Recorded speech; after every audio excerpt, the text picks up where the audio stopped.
Глава 1166. Золотой нефритовый том. Перед лицом такого заманчивого предложения Хань Ли не выглядел слишком восторженным. Вместо этого он спросил холодным голосом: «Что ты хочешь взамен? Ты же явно не собираешься меня научить этому методу бесплатно. Я хочу, чтобы ты попытался устранить эффект ассимиляции, который небесный котел оказал на меня, и я также хочу, чтобы ты какое-то время меня защищал, пока не вознесешься в более высокое царство. У меня уже есть уровень культивации 8-го ранга, но я все это время находился в небесном котле, так что я не смог испытать свою метаморфозную скорбь. Будет опасно столкнуться со скорбью самостоятельно, поэтому мне нужна твоя помощь, чтобы выдержать ее», — сказал зверь. «Это все». Выражение лица Хань Ли осталось неизменным. «Если я попрошу больше, ты, скорее всего, решишь убить меня, верно?» Бесконечный небесный зверь усмехнулся. «Хорошо, если это все условия, тогда я, безусловно, могу на них согласиться. Однако, что касается того, чтобы помочь тебе сбежать из небесного котла, то нужно подождать, пока я не прорвусь или не подготовлюсь к вознесению. Надеюсь, против этого ты не будешь возражать?» Хань Ли некоторое время обдумывал все за и против, а затем согласился. «Конечно, нет. Ты принял очень мудрое решение, господин даосист. Лучше нам быть взаимовыгодными друг другу, а не отворачиваться друг от друга. В качестве жеста моей искренности я могу привести тебе этот скошенный серебряный текст». Зверь явно почувствовал облегчение и рассмеялся от души. Это было бы хорошо. Хань Ли повернулся к золотому талисману в своей руке и с радостью принял предложение бесконечного небесного зверя.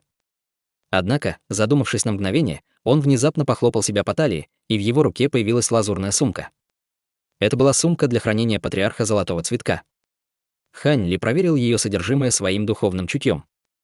Несколько мгновений спустя он зашуршал сумкой, и изнутри вспыхнуло лазурное сияние в виде нескольких нефритовых пластинок, каждая из которых была разного цвета. Хань Ли сразу же тщательно проверил искусство культивации и секретные техники, записанные на нефритовых пластинках, и выглядело так, как будто он полностью забыл про зверя в небесном котле. Зверь был очень внимателен и не мешал Хань Ли все это время. Некоторое время спустя Хань Ли поднял брови и убрал свое духовное чутье с последней нефритовой пластинки, а на его лице появилось озадаченное выражение. Внутри всех этих нефритовых пластинок он не нашел ничего связанного с этим золотым талисманом. Неужели патриарх Золотой Цветок не сам изготовил этот талисман, а получил его в другом месте? Имея это в виду, Хань Ли глубоко задумался. Внезапно выражение его лица зашевелилось, и, казалось, ему пришла в голову мысль. Он резко опустил голову, и его духовное чутье снова погрузилось в сумку для хранения, быстро схватив предмет. Лазурный свет снова вспыхнул из сумки, и появился другой предмет. Это была желтая деревянная коробка размером примерно в полфута с талисманом на его поверхности. Хань Ли поднял руку и тут же оторвал талисман, погладив крышку коробки. Деревянная коробка медленно открылась, демонстрируя предмет. Это был белый нефритовый кулон размером с кулак, на котором вспыхивали серебряные руны. Все эти серебряные руны были скошены серебряным текстом. Эти руны были очень крошечными, но своим духовным чутьем он мог разглядеть их предельно ясно. Но было совершенно очевидно, что это была только половина кулона, и что сам он не был полным. Хань Ли слегка запнулся, увидев это, но прежде чем он успел осмотреть кулон более тщательно, серебряные руны на нем вспыхнули диким светом, и он метнулся вдаль в виде полоски серебряного света. Сердце Хань Ли дрогнуло от удивления, но он был готов к этому, увидев талисман ограничения, наклеенный на деревянную коробку. Так что серебряный свет пролетел всего около 10 футов, прежде чем из руки Хань Ли выстрелила молния. Из 5 его пальцев одновременно вырвался лазурный свет. Пространство вокруг него начало издавать жужжащий звук, после чего серебряный свет задрожал. В результате свет ослаб, и снова появился нефритовый кулон. С мрачным выражением на лице Хань Ли соединил 5 пальцев. Огромная сила всасывания немедленно воздействовала на нефритовый кулон, заставляя его выстрелить обратно в руку Хань Ли, где он упал, полностью обездвиженный. Зверь в небесном котле обнаружил то, что только что произошло, и неожиданно воскликнул слегка дрожащим голосом: «Золотой нефритовый том! Невозможно! Как такое могло остаться в человеческом мире? Ты узнаешь этот предмет?» Услышав это, сердце Хань Ли замерло. Очевидно, что этот нефритовый кулон был необычным предметом, раз могущественный культиватор мира духов так ярко отреагировал.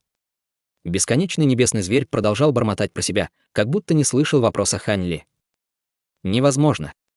Нет никакого способа, чтобы этот предмет мог существовать в человеческом мире. С его духовной природой, как он мог оставаться в этом низком царстве с такой скудной духовной ци? Стоп, теперь понятно, эта страница тома неполная, и почти вся его духовная природа исчезла, поэтому он больше не обладает способностью возвращаться в мир духов. Но кто мог быть достаточно могущественным, чтобы разорвать эту страницу на части? Оказалось, что появление этого нефритового кулона было настолько большим шоком для зверя, что он не смог сдерживать свои эмоции. Хань Ли нахмурился и прочистил горло, чтобы привлечь к себе внимание.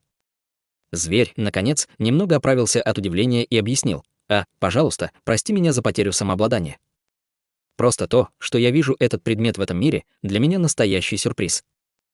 Хань Ли медленно махнул нефритовым кулоном перед небесным котлом и спросил: «Судя по твоей реакции, кажется, что это довольно необычный предмет». «Кажется, он из мира духов». «Совершенно необычный предмет, говоришь?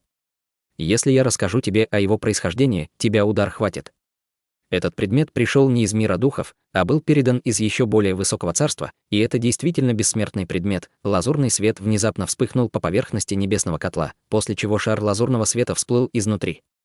Лазурный свет упал и материализовался в красивого и пухлого мальчика ростом около фута, которому на вид было года 3. Однако на лице ребенка было неуместное мрачное выражение, и он пристально смотрел на нефритовый кулон в руках Хань Ли со сложными эмоциями в глазах. Казалось, там были следы зависти и задумчивость. Хань Ли сразу же изменился в лице, когда он узнал, что этот нефритовый значок был бессмертным предметом. Затем его задрожало от удивления, увидев появление маленького ребенка, но вскоре он расслабился. Этот маленький ребенок был просто проявлением человеческой формы бесконечного небесного зверя, которую он материализовал, используя духовную ци на котле. До того, как печать на его истинном теле была уничтожена, он не мог покинуть небесный котел. Так что Хань Ли полностью сосредоточил свое внимание на этом золотом нефритовом томе. Бессмертный предмет. Я тебя правильно расслышал. Хань Ли скептически посмотрел на нефритовый кулон в руке. По сравнению с истинным бессмертным царством, граница между мирами намного слабее между человеческим миром и миром духов. Однако, попадание бессмертных предметов в мир духов не редкость. Просто этот золотой нефритовый том слишком известный, поэтому я не мог сдержать свои эмоции, вздохнул бесконечный небесный зверь. «Го? Тогда не мог бы ты рассказать мне об этом предмете?» — спросил Хань Ли. «Конечно, могу. Этот предмет настолько известен среди человеческой расы мира духов, что о нем знают практически все, так что это не секрет. Для начала мне нужно немного рассказать тебе об истинном бессмертном царстве. Бессмертные предметы часто встречаются в мире духов, поскольку они часто выпадают в наш мир по разным причинам. Однако очень мало таких бессмертных предметов действительно полезны. По какой-то причине, с момента появления исторических записей в нашем мире духов почти не было бессмертных, которые спустились в наш мир духов.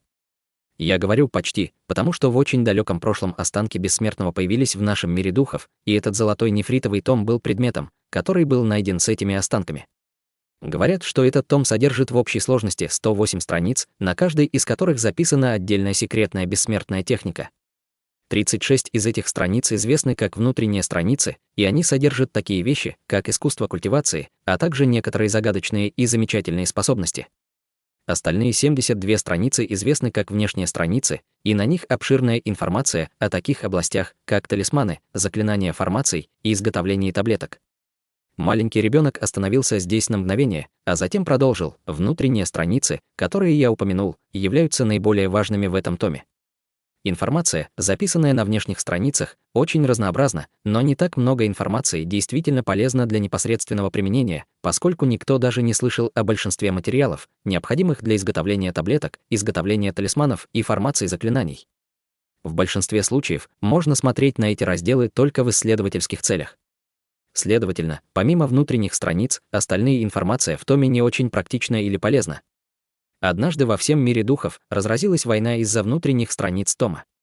Однако эти страницы бесчисленное количество раз переходили из рук в руки за последние десятки тысяч лет. В итоге местонахождение только 7 или 8 из этих страниц на самом деле общеизвестно.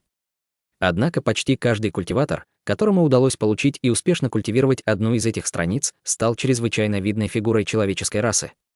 Даже если они не могли сравниться с 3 императорами, они все еще достаточно сильны, чтобы управлять большим поселением. Однако, что больше всего привлекает всех, так это то, что за последние 100 тысяч лет говорят, что все культиваторы в мире духов, достигшие великого Да, использовали искусство культивации из этого золотого нефритового тома. Независимо от того, правда это или нет, этого достаточно, чтобы все человеческие культиваторы сошли с ума от желания приобрести хотя бы одну страницу. Человеческие культиваторы. Все страницы нефритового тома попали в руки нашей человеческой расы. Хань Ли был ошеломлен историей зверя, но, в конце концов, он обнаружил нечто то странное. Хе-хе. Вначале наша раса демонов также участвовала в войне, чтобы защитить внутренние страницы золотого нефритового тома. Однако вскоре после этого все наши старшие обнаружили, что искусство культивации в этом томе подходит только для человеческих культиваторов. Если бы демон, такой как мы, использовал бы любое из этих искусств культивации, то это не только не принесло бы нам никакой пользы, но даже серьезно повредило бы нашу базу культивации, в результате мы могли просто взорваться на месте. После некоторых экспериментов наша демоническая раса полностью разочаровалась в этом нефритовом томе. Страницы действительно чрезвычайно ценны, но совершенно бесполезны для нашей демонической расы. Останки этого бессмертного были также набором человеческих останков, так что неудивительно, что искусство культивации на золотом нефритовом томе было создано для вас, люди. Хань Ли погладил себя по подбородку и сказал: «Понятно. Но если ни один бессмертный никогда не спускался в мир духов, откуда вы знаете, что человеческие останки были останками бессмертного? Возможно, они были просто останками чрезвычайно могущественного культиватора из мира духов». Маленький ребенок слегка запнулся, услышав это, а затем ответил нахмурившимися бровями: «Я не уверен насчет конкретных деталей там. Эти события произошли очень давно, и тогда у меня не было никакого интеллекта, однако, в чем я уверен, так это в том, что тогда многие из самых могущественных существ среди человеческих и демонических рас собрались вместе, чтобы убедиться, что это действительно останки бессмертного, поэтому я могу только предположить, что это правда».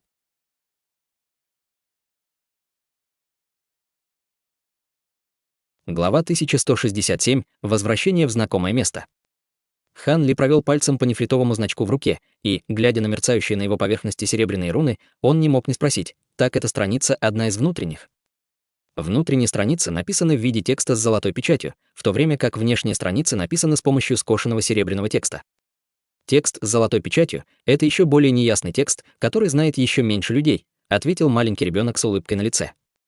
Это скошенный серебряный текст, поэтому он должен быть одной из внешних страниц, и это также только половина страницы. Хань Ли не выразил никакого беспокойства или уныния, услышав это. Наоборот, для него это не имело значения. Даже если этот золотой нефритовый том действительно был таким необычным предметом, он был всего лишь культиватором в мире смертных, который, возможно, даже не сможет достичь стадии божественной трансформации, поэтому все это было слишком далеко от него. Для него не имело значения, была ли это одна из внутренних страниц или одна из внешних страниц. Он не собирался опережать события и начинать думать о культивации в мире духов. Маленький ребенок повернулся к Хань Ли, и он, казалось, понимал мысли Хань Ли: «С твоим уровнем культивации на самом деле хорошо, что ты получил одну из внешних страниц. Даже если бы ты получил одну из внутренних страниц, ты бы так и не смог ее культивировать до стадии пространственного закаливания». В конце концов, все секретные бессмертные техники — это поистине техники великого Даа, которые требуют первородной ци мира. Только достигнув средней области в мире культивации, ты сможешь по-настоящему манипулировать первородной ци мира. Даже культиватор стадии божественной трансформации начнет изучать эти техники, то они скорее только навредят им. Однако это не относится к внешним страницам, поскольку их содержимое не содержит каких-либо техник культивации. Если ты сможешь освоить некоторые элементы этой страницы и сделать их своими, ты все равно получишь от этого большую пользу. Хань Ли посмотрел на золотом талисмане в другой руке. Остается выяснить, что за информация находится на этой половине страницы и будет ли она полезна для меня сейчас. Скорее всего, это техника создания талисмана. Маленький ребенок покачал головой и сказал: «Не обязательно. Ни у одного культиваторами в мире смертных не было бы возможности распознать скошенный серебряный текст, и что патриарх Золотой Цветок, скорее всего, получил эту половину страницы случайно. Тогда он, вероятно, обнаружил чудеса этого скошенного серебряного текста и включил его в этот золотой талисман. В конце концов, это бессмертный предмет, так что даже если он просто имитирует текст, он все равно может привести к необычайному эффекту. Раз так, то мне действительно нужно внимательно прочитать эту половину страницы, когда у меня будет время. Как насчет того, чтобы ты научить меня читать его прямо сейчас?» Внезапно спросил Хань Ли. «Я могу сделать это, но у меня есть условие. После того, как ты прочитаешь содержание полстраницы, ты также должен будешь одолжить ее мне. В конце концов, это одна из внешних страниц, так что даже демоническим культиваторам она может принести пользу», ответил маленький ребенок. «Нет проблем. Однако ты культиватор из мира духов, обладающий гораздо большими знаниями и опытом, поэтому ты должны дать мне копию своих наблюдений на случай, если я что-то упущу из этой половины страницы», ответил Хань Ли. «Хорошо. Однако скошенный серебряный текст и текст золотой печати оба известны как тексты истинного духа, и стоит сказать, что это бессмертные тексты, переданные из истинного бессмертного царства. Каждый иероглиф обладает необычайной силой, и если их вырезать на обычных нефритовых пластинках, то они сразу же взорвутся. У меня нет возможности даровать их тебе посредством духовного общения, поэтому я могу использовать только самый простой и грубый метод и обучать тебя иероглифам. Это будет очень трудоемкая задача, объяснил маленький ребенок. У нас достаточно времени. Мне понадобится как минимум 2 месяца, чтобы добраться до следующего острова, так что спешить некуда, и можешь научить меня во время нашего путешествия туда. Хань Ли перевернул руку и положил нефритовый кулон обратно в деревянный ящик. Затем он снова прикрепил талисман на коробку и убрал ее в сумку для хранения. Сделав все это, он с улыбкой повернулся к маленькому ребенку перед котлом, но ничего не сказал. При виде этого на лице маленького ребенка появилась кривая улыбка. Хорошо, тогда давай начнем прямо сейчас. Скошенный серебряный текст впервые появился, когда было обнаружено, что он был вписан на некоторые бессмертные предметы, которые выпали из истинного бессмертного царства в наш мир духов. Могучие фигуры нашего мира духов потратили бесчисленное количество времени и усилий на медленную компиляцию и расшифровку этого текста. Полученные определения могут немного отличаться от того, для чего они изначально были предназначены, но они определенно недалеки от истины. Я начну со 100 или около того наиболее часто используемых рун для изготовления талисмана. Ребенок начал рассказывать Хань Ли о скошенном серебряном тексте во время полета. Хань Ли, естественно, не собирался упускать такую ценную возможность и пристально слушал, сразу же задавая вопросы, если было что-то непонятно. Ребенок также был очень терпеливым учителем, отвечая на его вопросы один за другим. Таким образом, 2 месяца пролетели в одно мгновение. Когда они вдвоем наконец-то приблизились к следующему острову, Хань Ли почти освоил основы скошенного серебряного текста. В этот день Хань Ли как раз закончил слушать урок маленького ребенка и медленно переваривал информацию в полете, как вдруг впереди, на поверхности океана, появилось крошечное черное пятно. Сердце Хань Ли замерло при виде этого, и он сразу ускорился, достигнув этого черного пятна в мгновение ока. Подойдя ближе, Хань Ли обнаружил, что это был маленький остров площадью около 35 квадратных километров. Он был крошечным по сравнению с островами, на которых Хань Ли ранее бывал и видел в своем путешествии. Тем не менее, этот крошечный островок излучал слабую духовную ци, что указывало на то, что на острове была небольшая духовная вена.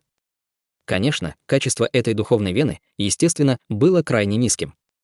Хань Ли парил в воздухе на высоте нескольких тысяч футов над островом и смотрел на горные хребты внизу.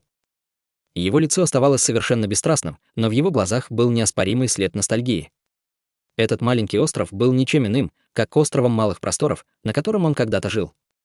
Когда он покинул этот остров, он еще даже не достиг стадии формирования ядра. Однако, проходя мимо острова сейчас, он уже был великим культиватором на поздней стадии зарождающейся души. Вспоминая это, он лишний раз удивился этой ошеломляющей трансформации. Несмотря на то, что его сердце было полно решимости в погоне за великим Даа, когда он покинул остров, он и представить себе не мог, что когда-нибудь он действительно станет культиватором зарождающейся души. Хань Ли долго молчал над островом, пока ностальгический взгляд постепенно не исчез из его глаз, после чего он снова метнулся вдаль в виде полоски лазурного света. Видя, что он уже достиг острова малых просторов, он должен был быть довольно близко к месту назначения. Конечно, менее чем через полдня Хань Ли увидел огромный остров, ради которого он и отправился в это далекое путешествие. Однако в этот раз Хань Ли не вошел в док. Вместо этого он нашел уединенное место, и на его теле появился слой духовного света, когда он выстрелил прямо в белое ограничение, окружающее остров. В результате раздался громкий гул, и окружающий световой барьер сильно дрогнул. Хань Ли смог пробиться сквозь световой барьер с помощью грубой силы, а затем неторопливо улететь с места происшествия. Вскоре после того, как Хань Ли ушел, полосы света начали сходиться к месту, где Хань Ли ворвался в световой барьер. Эти световые полосы оказались культиваторами заложения основ, на лицах которых была паника. Однако световой барьер уже полностью закрылся, и они не смогли ничего обнаружить, даже после того, как разделились и обыскали окрестности. В конце они почувствовали легкое недоумение и разлетелись по своим делам. В этот момент Хань Ли уже спустился на гору в нескольких сотнях километров. Внезапно пластинчатая пластинка, излучавшая слабый белый свет, появилась в его руке. Хань Ли открыл рот, и шарик лазурной духовной ци взорвался на пластине формации, когда он начал что-то петь. Белый и лазурный свет немедленно начали смешиваться друг с другом вдоль пластины формации, и сама пластина стала чрезвычайно яркой и ослепительной. Хань Ли осторожно постучал пальцем по пластине формации, и свет тут же отступил, снова открывая пластину, которая стала зеркальной поверхностью, прозрачной, как вода. На поверхности зеркала в странном ритме мелькали красные огни. Хань Ли удовлетворенно кивнул при виде этого. Он поднял пластину формации одной рукой и поднялся в воздух. Выбрав направление в воздухе, он снова полетел вдаль. Некоторое время спустя Хань Ли появился в воздухе над определенным местом на острове. Он посмотрел вниз на усадьбу внизу, и в его глазах появилось недоверчивое выражение. Разве это не то место, где когда-то находилось поместье клана Гау? Почему Вэнь Сиюэ и другие остались здесь? Пробормотал про себя Хань Ли с озадаченным выражением на лице.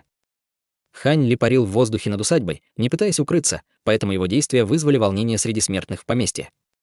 Через несколько мгновений 2 световые полоски внезапно вылетели из одной из комнат внизу, достигнув Хань Ли в мгновение ока. Затем огни погасли, открывая пожилого мужчину и мужчину средних лет, оба из которых находились на стадии заложения основ. «Кто вы?» Хань Ли посмотрел на них со слегка нахмуренными бровями. Увидев черты лица Хань Ли, они сразу же почтительно поприветствовали его с ошеломленными выражениями на лицах. «Мы выражаем наше почтение старшему. Мы не знали, что вы посетите это место, поэтому, пожалуйста, простите нас за то, что мы не подготовили более тщательный прием». Эти двое были оба учениками Вэнь Сиюэ и ее компаньона Даа. Они знали о том, что Хан Ли был великим культиватором, поэтому они, естественно, были полны благоговения перед ним. «Почему вы живете здесь?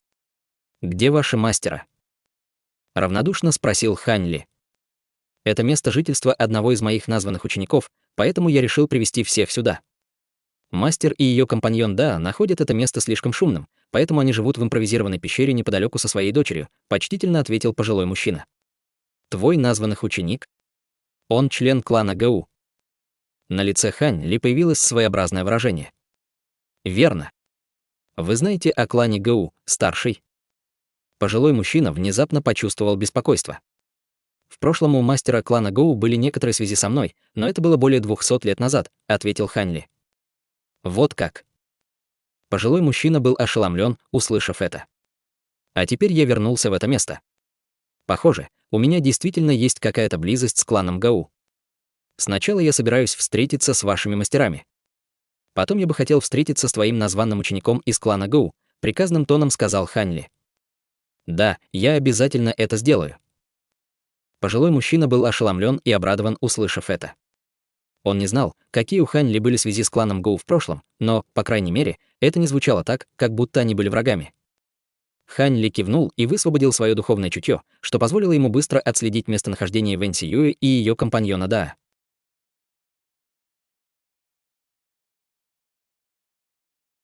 Глава 1168. Возвращение на небесный южный регион. Хань Ли, превратившись в полоску лазурного света, вскоре спустился на плато на полпути к маленькой горе. Он посмотрел на кажущееся обыденным и неприметное каменное лицо перед собой, а затем взмахнул рукой, послав к нему вспышку лазурного света. С грохотом лазурный свет ударил по скале, после чего над скалистой поверхностью горы вспыхнул свет. Каменное лицо стало размылось, словно это была иллюзия, после чего перед Хань Ли появилась массивная каменная дверь высотой в несколько десятков футов. Над дверью непрерывно сверкал духовный свет, и казалось, что на нее было наложено ограничение. Хань Ли какое-то время осматривал каменную дверь, а затем выпустил вспышку пламени из руки, которая мгновенно исчезла в двери. Через несколько мгновений послышался восторженный возглас женщины по ту сторону двери.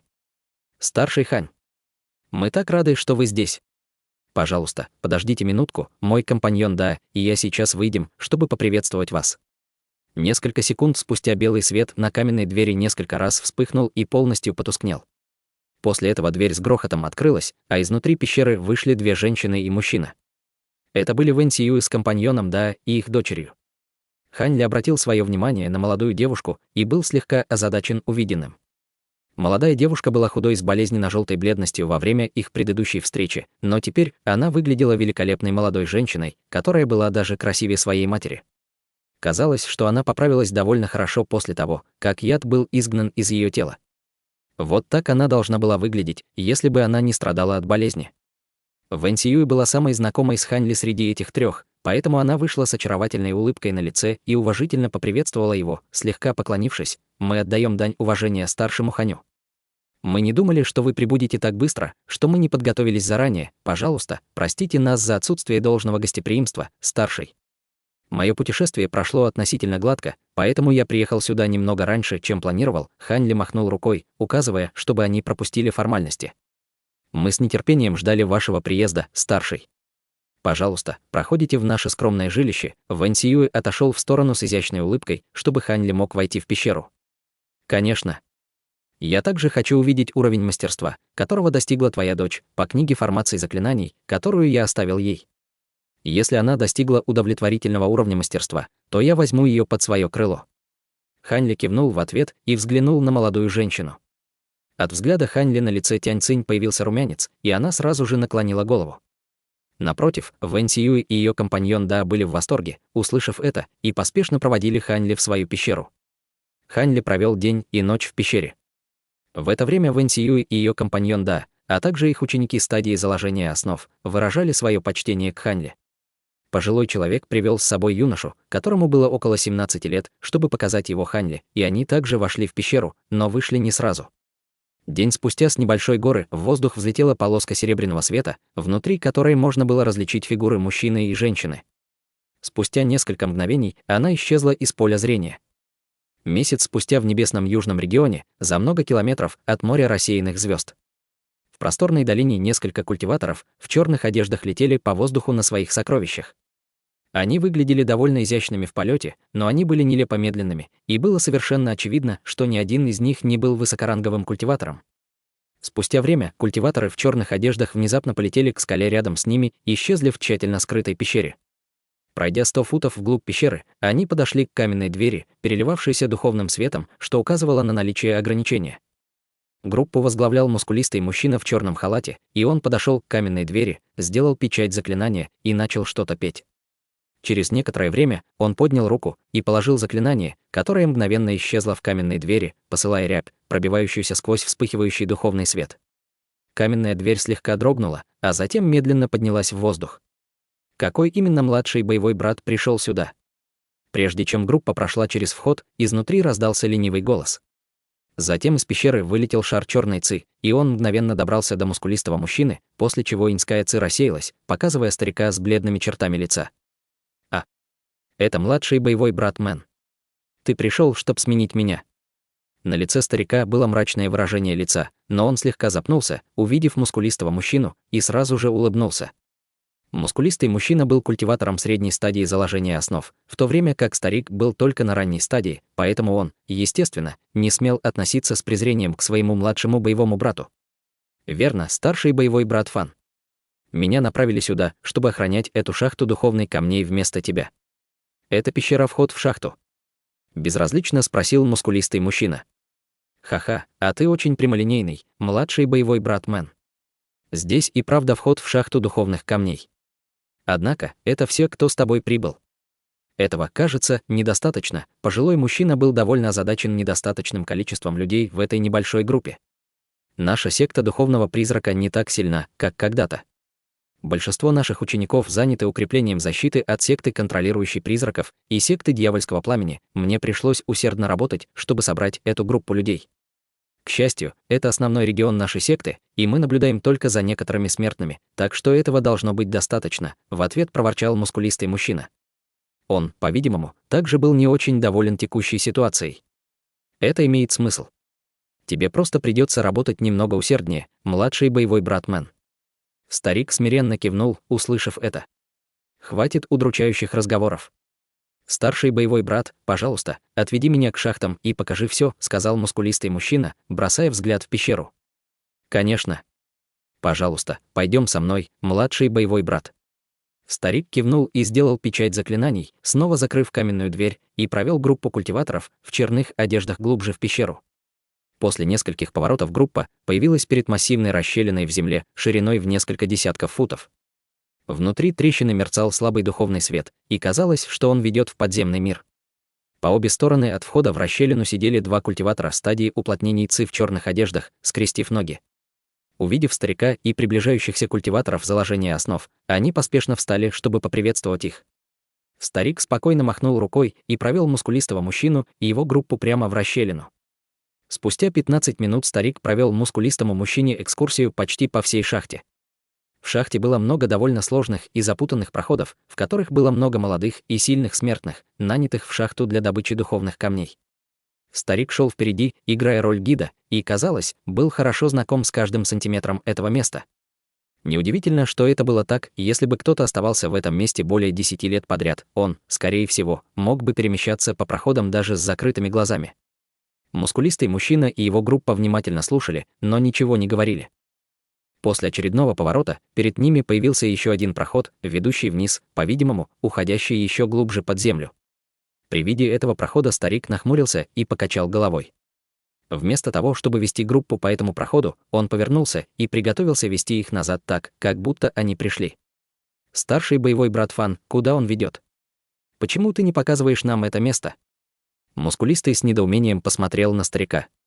Много лет назад это место было запретной зоной, и секта направила несколько учеников исключительно для охраны этого места, но теперь это место давно заброшено, и все охранники были отозваны, непринужденно ответил старик. Запретная зона. Что там? И почему она была заброшена? Мускулистый мужчина был заинтригован, услышав это. Старик немного поколебался, но, решив, что это несущественный вопрос, объяснил: ничего особенного, там есть только древняя транспортная формация, но она давно не используется и больше не работает. Почему это место было когда-то запретной зоной, и почему оно было заброшено позже, боюсь, я не знаю. Однако, похоже, это как-то связано с боевым дядей Ван Чаном. Военный дядя Ван. Вот как, мускулистый мужчина был поражен, услышав это, и его голос внезапно оборвался на полуслове, словно он очень чего-то опасался. Забудь об этом, младший боевой брат. Военный дядя Ван — это не тот человек, о котором такие, как мы, могут выразить свое мнение, сказал старик. Мускулистый мужчина на мгновение замолчал, а затем внезапно спросил: в таком случае, не мог ты проводить меня туда, старший боевой брат? По правде говоря, я изучал способ формации заклинаний в последние несколько лет, и мне очень любопытна эта древняя транспортная формация. Ты изучал формации заклинаний? Это место довольно далеко и займет довольно много времени. Услышав это, старик слегка запнулся, а на его лице появилось странное выражение. Не нужно беспокоиться, старший боевой брат Фан. Я знаю опасность стать мастером на все руки, но не мастером чего-то конкретного. Однако я столкнулся с узким местом в своей культивации и могу попробовать только несколько различных методов, чтобы улучшить свои знания и, возможно, смогу найти что-то полезное, изучая формации заклинаний, вздохнул мускулистый мужчина. Видя, что мускулистый мужчина был довольно настойчив, старик согласился. Раз так, то я провожу тебя. Однако, если ты хочешь тщательно изучить эту транспортную формацию, тебе лучше сделать это в другое время. Услышав это, на лице мускулистого мужчины появилась улыбка. Таким образом, группа продолжила движение по этому проходу. В мгновение ока они достигли еще более глубокого подземного уровня. Пройдя множество поворотов, они прибыли в известняковую пещеру с проходами, ведущими во все стороны. Это место было похоже на небольшой лабиринт, но на пути к нему были четко обозначены символы, поэтому они в конечном итоге смогли найти дорогу в небольшую известняковую пещеру. Внутри этой пещеры была древняя шестиугольная транспортная формация. «Вот она, младший боевой брат», — сказал старик, указывая на формацию. Так, вот что это за древняя транспортная формация. Я раньше видел базовые описания этих формаций в нескольких томах, но вживую видеть не доводилось, у мускулистого мужчины загорелись глаза. Он подошел к формации, обошел несколько раз вокруг, все время пристально глядя на нее. Старик погладил бороду и молча посмотрел на нее. Ученикам стадии уплотнения ЦИ также было любопытно узнать об этой транспортной формации, но они не осмеливались подойти ближе и встать рядом со своими старшими стадией заложения основ, а могли только стоять на страже только у входа в пещеру. Я слышал, что эта транспортная формация на самом деле находится в идеальном состоянии. Скорее всего, она не функционирует, потому что с транспортной формацией, с другой стороны, что-то не так. В противном случае, я бы тоже хотел телепортироваться на другую сторону, чтобы посмотреть, куда она ведет. В любом случае, ты будешь охранять это место в течение многих лет, так что у тебя будет достаточно времени, чтобы изучить эту формацию, так что теперь давай вернемся. Через некоторое время Старку показалось, что они провели здесь достаточно времени, поэтому он призвал мускулистого мужчину вернуться с ним. Мускулистый мужчина все еще стоял спиной к пожилому человеку, но все же сказал что-то очень странное и тревожное. Вернуться? В этом нет необходимости. Это такое мирное место, тебе стоит остаться здесь навсегда, старший боевой брат. Услышав это, по позвоночнику старика побежал холодок, но прежде чем он успел среагировать, он почувствовал прохладное ощущение, пронзившее его шею. Меч пронесся сквозь него, обезглавив его одним молниеносным движением. В следующее мгновение безголовое тело старика рухнуло на землю.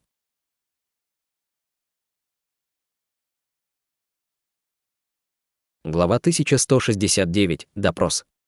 Только тогда мускулистый мужчина обернулся. Он посмотрел на тело старика со сложным выражением лица и слегка вздохнул. «Господин Даосистмен, вы все еще чувствуете привязанность к секте духовного призрака?» Среди культиваторов уплотнения Ци неожиданно заговорил культиватор среднего возраста. Затем он поднял руку и махнул ей в сторону серебристо-белого летающего меча в воздухе. Меч вспыхнул, а затем превратился в серебряную полосу света и вернулся к его руке. Старика убил именно этот культиватор, атаковав его своим летающим мечом сзади. Культиватор уплотнения Ци все это время скрывал свою базу культивации, и только теперь он раскрыл свою базу культивации на поздней стадии заложения основ. «Я уже решил изменить свою преданность, став частью вашей секты дьявольского пламени, поэтому у меня больше нет никаких привязанностей к этой секте. Однако этого человека можно считать моим другом, потому что мы много раз встречались в прошлом, так что нормально, что я чувствую себя расстроенным в этом ситуации», — ответил мускулистый мужчина. «Я рад, что ты так думаешь, господин Даосистмен. С тех пор, как секта духовного призрака потеряла 2 культиваторов зарождающейся души и большое количество культиваторов формирования ядра более 100 лет назад, они значительно ослабли и больше не заслуживают того, чтобы править целой империей. На этот раз наша секта контролирующего духа, секта дьявольского пламени и вновь возникшая секта кровавой резни объединили свои силы, чтобы разрушить секту духовного призрака, для нее нет никакого способа выжить. Секта кровавой резни займет место секты духовного призрака в нашем дьявольском да. Ты принял мудрое решение сбежать с корабля в такой момент, усмехнулся культиватор. Ауры других культиваторов в черных одеждах также резко изменились, когда они раскрыли свои уровни культивации стадии заложения основ. Все они были также культиваторами секты дьявольского пламени. И если ваша секта выполнит свое обещание, я, естественно, сделаю все, что в моих силах, чтобы помочь вам, ответил мускулистый мужчина, фальшиво улыбнувшись. Ха-ха, не беспокойся об этом. У тебя приличные способности, брат Мэн. После того, как мы обеспечим победу здесь, мой мастер лично примет тебя в нашу секту. Тебя там ждет лучшее будущее, чем в секте духовного призрака, где ты был вынужден культивировать самостоятельно, без возможности обратиться к кому-то за советом. Кстати, это место действительно очень уединенное. Это идеальное место, чтобы спрятать наши войска, не привлекая внимания секты духовного призрака. К счастью, мастер предоставил мне эти талисманы сокрытия ауры. В противном случае было бы трудно обмануть духовное чутье этого человека. Культиватор средних лет смотрел на тело на земле с самодовольным выражением лица. Хорошо, что здесь оказалась эта транспортная формация. Это дало мне повод заманить его в это укромное место. В противном случае, даже если нам бы удалось убить его, здесь по-прежнему более 100 000 учеников в стадии уплотнения Ци, и любой из них мог поднять тревогу, так что у нас было бы много неприятностей.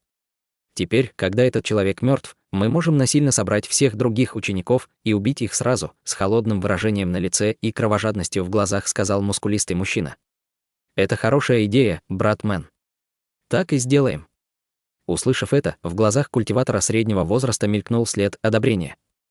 В этот момент один из других культиваторов взял сумку для хранения старика, а затем выпустил огненный шар и мгновенно сжег его труп. Теперь все были готовы покинуть эту известняковую пещеру. Однако прямо в этот момент из древней транспортной формации вдруг послышалось жужжание, но никто не обратил на это внимания. Формация была активирована, и казалось, что кто-то телепортировался с другой стороны. От такого внезапного поворота событий все были ошеломлены. Разве старик только что не сказал им, что формация была сломанной? Почему она вдруг возобновила работу?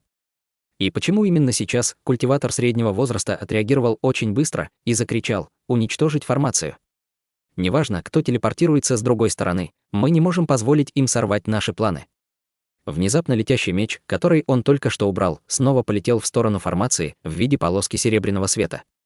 Другие культиваторы также пришли в себя и быстро собрали все свои сокровища, пытаясь уничтожить формацию перед ними. Послышался грохот, и пронзительный белый свет, исходящий из транспортной формации, отразил все сокровища, брошенные в него. При виде этого сердца всех присутствующих задрожали. Они не знали, что древняя транспортная формация могла быть с легкостью уничтожена любым низкоранговым культиватором, только если она не была активирована. Однако после начала телепортации в эту формацию в нее было введено огромное количество духовной силы, и никто не сможет ее уничтожить, если они не окажутся хотя бы на стадии формирования ядра. Иначе у древних культиваторов были бы большие проблемы, если бы другие люди попытались саботировать их телепортацию с другой стороны. Поэтому мужчина и женщина оказались внутри формации прямо на глазах у всех. Их тела слегка покачивались, показывая, что они все еще не пришли в себя от телепортации. Мужчина средних лет увидел, что мужчине было чуть больше 20, а женщина, казалось, еще была подростком. Сначала он обратил свое духовное чутье к женщине и сразу же почувствовал большое облегчение, обнаружив, что она была только на стадии уплотнения ци. В мире культиваторов самым важным был урок не судить книгу по обложке. Молодая девушка, которая на вид была подростком, вполне могла оказаться культиваторшей, которая жила не один век. Мужчина же, которому на вид было лет 20, скорее всего, не был на высоком уровне культивации. В конце концов, очень немногие мужчины культивировали, стараясь сохранить внешнюю молодость. Он как раз собирался донести свое духовное чутье до юноши, но тот внезапно покачал головой из стороны в сторону и, казалось, был близок к тому, чтобы оправиться от приступа головокружения. Культиватор среднего возраста сразу же отказался от своей попытки установить базу культивации этого человека и закричал: «Убей их!». По его мнению, раз уровень культивации этой женщины был таким жалким, а этот мужчина выглядел очень молодым, то в лучшем случае он мог быть только на стадии заложения основ. Поэтому лучшим способом действий было застать их врасплох и убить их во время приступов головокружения. Однако лицо мускулистого мужчины внезапно исказилось от ужаса, и он закричал: «Подождите! Не делайте этого!». Другие культиваторы секты Дьявольского Пламени реагировали только на приказы культиваторы среднего возраста. Несмотря на то, что они услышали необычайно высокий уровень страха и паники в голосе мускулистого мужчины, они все же без колебаний напали на эту пару в формации. У культиватора среднего возраста просто сложилось впечатление, что эта пара была знакомыми мускулистого мужчины, поэтому он проигнорировал его. Как только их сокровища собирались поразить эту пару внутри формации, внезапно раздался голодный голос: «Похоже, все вы хотите умереть». Как только раздался этот голос, грянул землетрясительный взрыв, и из формации вылетел шар лазурного света. Он был таким ярким, что казалось, будто в пещере появилось лазурное солнце. Сокровища культиваторов, столкнувшись с этим лазурным светом, сразу же разлетелись вдребезги. Затем изнутри лазурного света вылетело несколько полос золотой ци меча, и все культиваторы секты Дьявольского Пламени, включая культиватора среднего возраста, были мгновенно убиты, не успев издать ни звука. Мускулистый мужчина по фамилии Мэн остался совершенно невредимым, но он окаменел от страха, а лицо было бледным от ужаса. «Ты знаешь меня». Юноша медленно вышел из формации и повернулся к мускулистому мужчине с ледяным выражением лица. Молодая девушка следовала за ним, ведя себя очень послушно. Было совершенно ясно, что она младшая этого человека. Этот юноша, естественно, был неким иным, как Ханли, который отремонтировал транспортную формацию в море рассеянных звезд, наконец, через месяц вернулся в небесный южный регион. Девушка позади него, естественно, была Тянь Циньер, чья способность к формации заклинаний оказалась для Ханли вполне удовлетворительной. Мускулистый мужчина сразу же упал на колени перед Ханли и поспешно ответил: «Когда я был моложе, я был со старшим из моей семьи и был свидетелем того, как вы действовали во время вторжения племен Мауланей. С тех пор я запомнил, как вы выглядите, старший, вторжение Мауланей. Хе-хе, это событие далекого прошлого. Я удивлен, что ты до сих пор помнишь, как я выгляжу. Ты ученик секты Призрачного Духа, верно? Эти люди были твоими боевыми братьями?» Небрежно спросил Ханли. Мускулистый мужчина на мгновение замешкался, но от холодного взгляда в глазах Ханли у него побежала дрожь по его позвоночнику, и, испугавшись, он сказал правду: «Я действительно ученик секты Духовного Призрака, но эти культиваторы были из секты Дьявольского Пламени». Секта Дьявольского Пламени. Хорошо, что ты честен. Если бы ты сказал мне, что они были твоими боевыми братьями, я бы убил тебя на месте. Колебания искусства культивации в их телах ясно указывают на то, что они не из секты Духовного Призрака. От холодных слов Ханли мускулистый мужчина почувствовал, словно его погрузили в ледяную яму, и любая возможность выйти из этой ситуации сразу исчезла. Тянь Циньер стояла позади Ханли и с любопытством осматривалась. «Мне неинтересно знать, почему ученик секты Духовного Призрака появился здесь с культиваторами из секты Дьявольского Пламени, но у меня есть к тебе пара вопросов, и тебе лучше ответить на них правдиво», — продолжил Ханли. «Я обязательно расскажу вам все, что знаю, старший», — поспешно ответил мускулистый мужчина. «Прошло несколько лет с тех пор, как я был в последний раз в небесном южном регионе. Расскажи мне, что произошло в мире культивации небесного южного региона в прошлом столетии», — приказал Ханли. «Да, старший. С точки зрения значительных событий, нет ничего более значительного, чем инцидент 80-летней давности, когда мистическая секта нации Тяньлу уничтожила всю секту духовного огня за одну ночь. То, что там произошло, было, мускулистый человек сразу же начал рассказывать все, что произошло, по приказу Ханли. Огромное несоответствие в их уровне культивации приводило мускулистого человека в постоянный ужас, и он не смел выдумывать какие-либо ложные истории. Выражение лица Хань Ли оставалось совершенно неизменным, пока он слушал рассказы мускулистого человека, и он время от времени задавал вопросы, когда что-то его интересовало. Мускулистый мужчина, естественно, старался ответить как можно лучше, стараясь удовлетворить Хань Ли. Примерно через 2 часа мускулистый мужчина рассказал о всех значительных событиях, произошедших в небесном южном регионе за прошедшее столетие, а затем он замолчал с нервным выражением на лице. Как сейчас обстоят дела в секте дрейфующих облаков? Там что-нибудь происходило? Старейшина Чен все еще является ответственным за секту.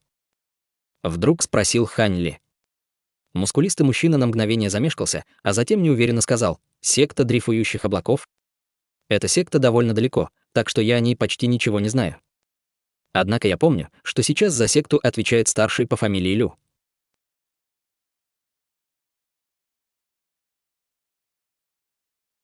Глава 1170. Секта трансформированного крыла. «Значит, старейшина Чен уже скончался», — пробормотал Хань Ли. Он смотрел на крышу пещеры и, казалось, погрузился в глубокую мысль.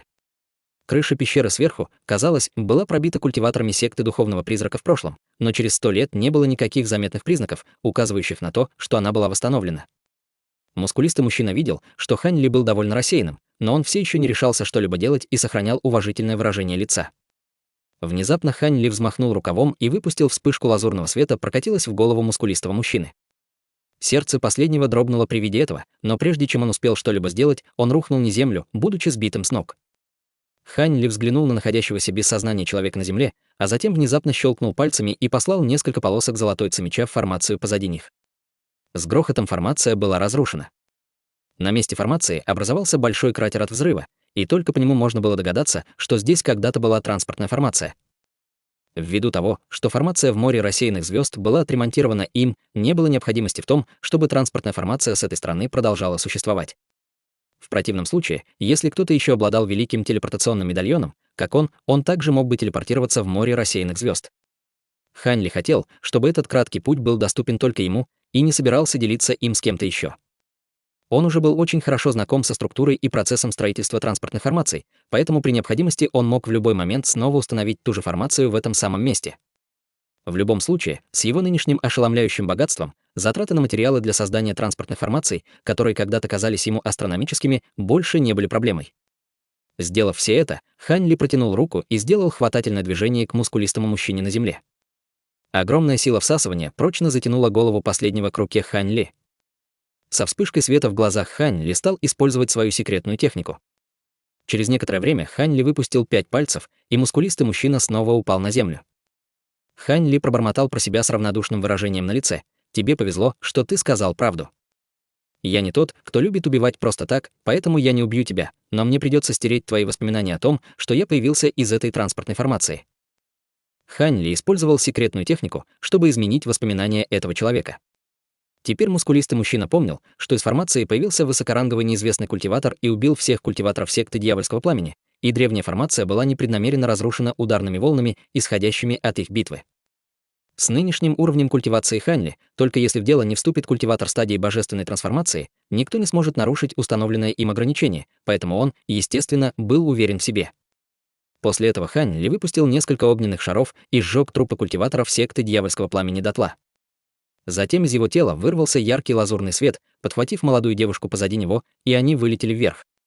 С грохотом крыша пещеры, которая была отремонтирована сектой призрачного духа, была снова разрушена.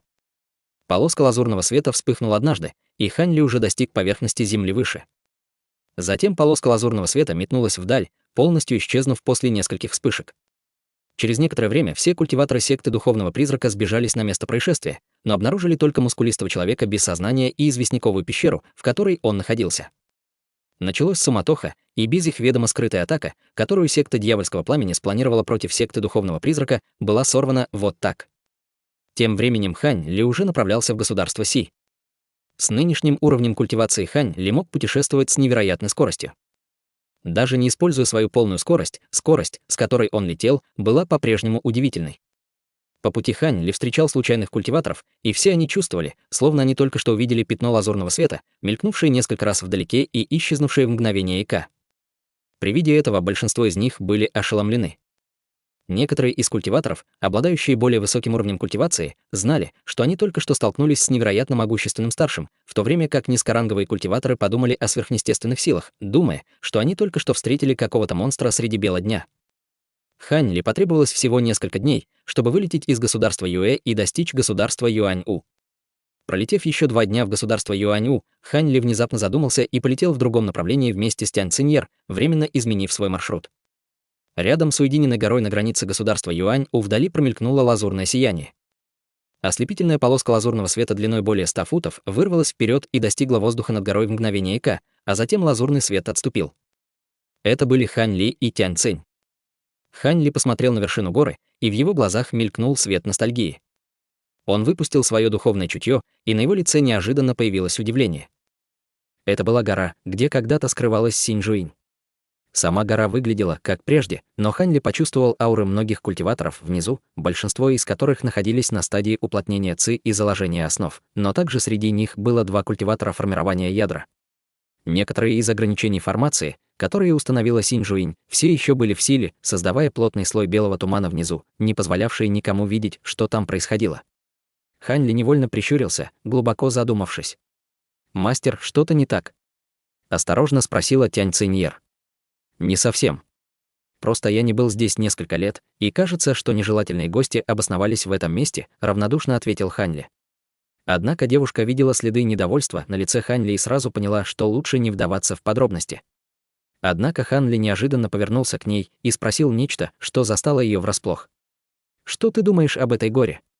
Тянь Циньер была очень смущена этим вопросом и внимательно осмотрела небольшую гору внизу, а затем нерешительно ответила: «Это гора.